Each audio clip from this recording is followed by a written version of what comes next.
mabuti. Ngayon na lang umuso yung okay lang, di ba? Tama? Sinarkat na okay lang. Mabuti. Wala namang sasagot ng mabuti lang. Di ba? Mabuti. Maayos. Kasama ang Diyos.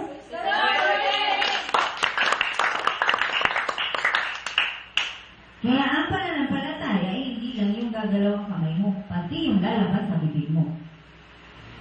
Amen? Praise the Lord, amen. Kailangan magkakasama yan sapagkat yan ay bahagi ng katawan. Ang bibig, ang kamay, ay bahagi ng katawan na kung ang Espiritu ng Diyos ay nasa iyo na, gagalaw ang bibig mo, bubuka ang bibig mo, at gagalaw ang kamay mo ayon sa dala mo. Praise the Lord, amen.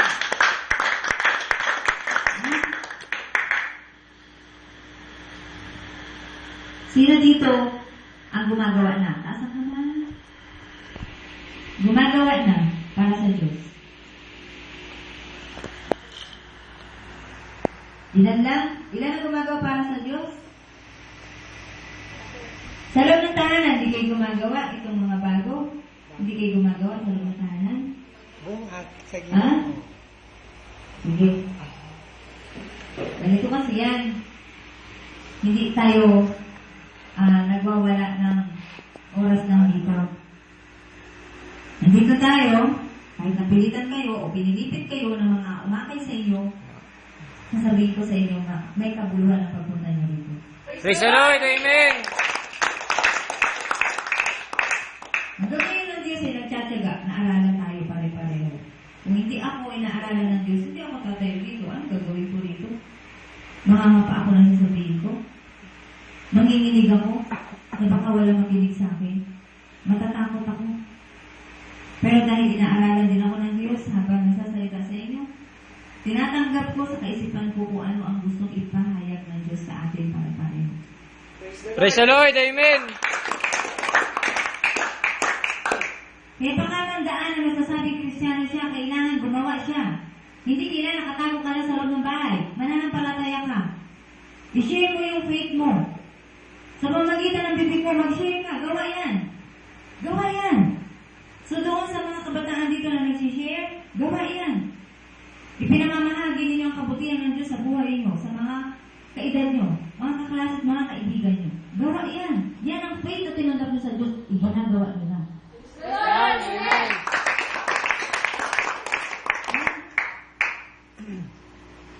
Gusto niyo ba taga-tanggap lang? Ayaw niyo taga-bigay? Sige, ganito tayo Tanggap kayo ng blessing mula sa Diyos. Ayaw niyo mag-share? Matutuwa kayo ang Diyos. Dami-dami na nang binigay sa iyo Tumingin ka mula ulo hanggang kuko sa paa. Mula sa buhok hanggang sa kuko sa paa. Kuko sa mga daliri. Biyaya ng Diyos yan. Ang hirap yan walang kuko. Sino nakaranas ng walang kuko? Ang hirap. Di ba? Matanggal ka ng isang kuko sakit. Tapos pag tinamaan pa yung pinagtanggalan ng kuko, lalong napakasakit. Kaya, ang kukuman, mahalaga yan. Ginawa ng Diyos yan, protection. Praise the Lord, amen.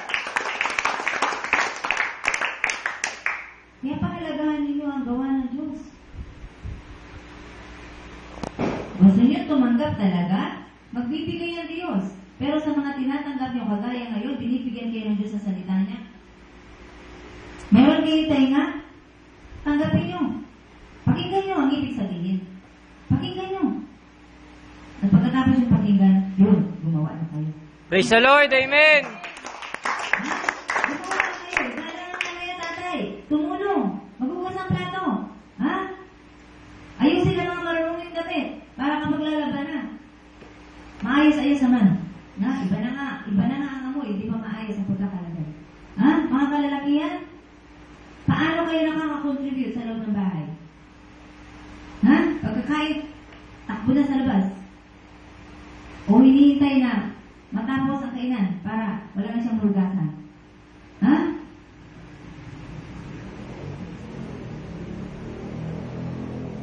Wala pa kayong pananampalataya, kaya kayo muna ay pumunta patuloy na makinig ng salita ng Diyos. Sapagkat kapag may pananampalataya na kayo, hindi na kayo hihilahin pa sa gawain ng Diyos. Kayo na mismo magkukusa na pupunta. Praise the Lord. Amen. Kagaya ng mga nandito na, regular member na. Ha? Hindi na sila inaaya pa. Obligado na sila. Sabado ng gabi, nandito na sila. Ha? Bahay ito ng Diyos eh. Ha? Kung saan tayo dalhin na bahay ng Diyos, doon tayo sama-sama. Sabado ng gabi. Ha? Monday to Saturday. Ha? Nasa piling kayo ng mga mahal sa buhay. Nasa mundo nyo kayo. O anong mundo ang dala nyo? Monday to Saturday. Pagdating na Saturday night, nasa piling na tayo. Sa bahay ng Diyos. Praise the Lord. Amen. Ha? Masaya ba yung mga nandito na Sabadong gabi? Praise the Lord. Amen.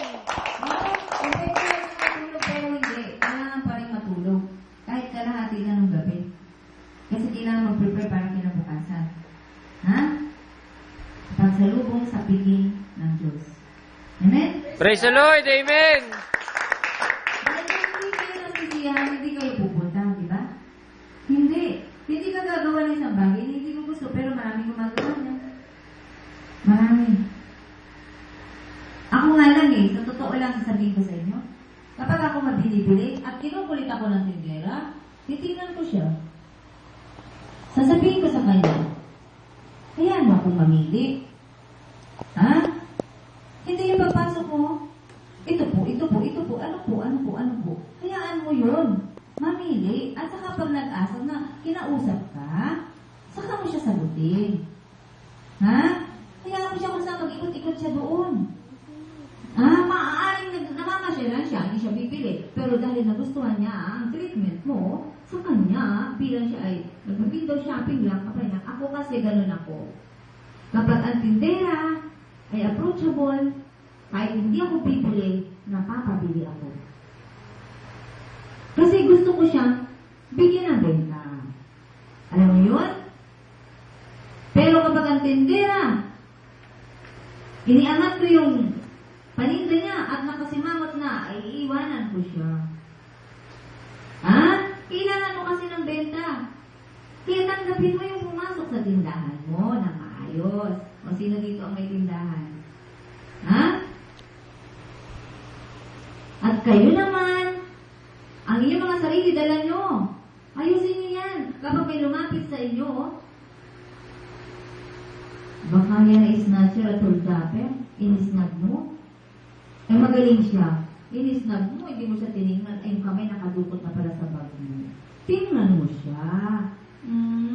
Sino ka? Baka may holdapper ka. Ay tinignan mo na, iya sa'yo. O diba? Umalis. Praise the Lord. Amen. May tayo ba? Meron. Ha? Ako may lumapit sa'yo? Magkiramdam ka. O, ay mabango siya. Diba? Amoy-amoyin ang amoy niya. Ha? At kung iba ang amoy, papasensyahan mo na. Kasi wala siyang pambili na meron ka. Amen? Praise the Lord. Amen. Pambili ng amoy mo. Eh, kung mahal ng amoy mo. Aba, huwag kayo lumakad sa kalsada na may ibang kaamoy. May iba-ibang amoy. Ha? Manatili ka dun sa amoy na gusto mo.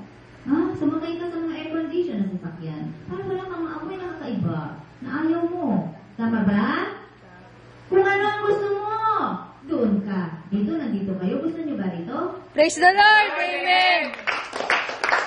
Ako ay nandito sapagkat gusto ko. Ako ay nasa piling ng Diyos sapagkat gusto ko palagi sa piling ng Diyos. Praise the Lord. Amen. Ha? Walang pilitan. Ganyan ang kabuti ang Diyos. Walang pilitan. Ngayon pinipilit kayo ng mga umakay sa inyo kasi mahal kayo. Ha? Yun ang buong kadahilanan kaya kayo pinipilit ng mga nag-imbita sa inyo. Mahal kasi tayo pare-pareho ng Diyos. Praise the Lord. Amen. Gumagawa sila. Kaya sila namimilit.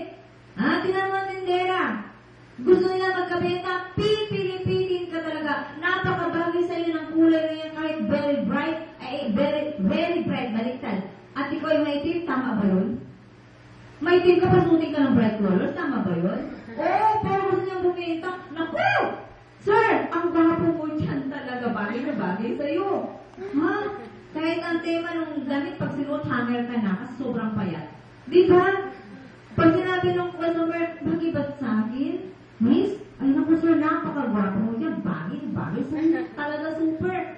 puso nga binibitawan mo. Dahil gusto niya ng benta. Ganon din ang mga gumagawa para sa Diyos. Sasabihin niya ang lahat ng gustong marinig noon. Iimbitahan niya. Ano maganda dyan? Mayroon, maraming maganda. Tingnan mo na lang ako. Ako na ang 10 maganda. Maraming maganda doon. Amen? Praise the Lord. Amen.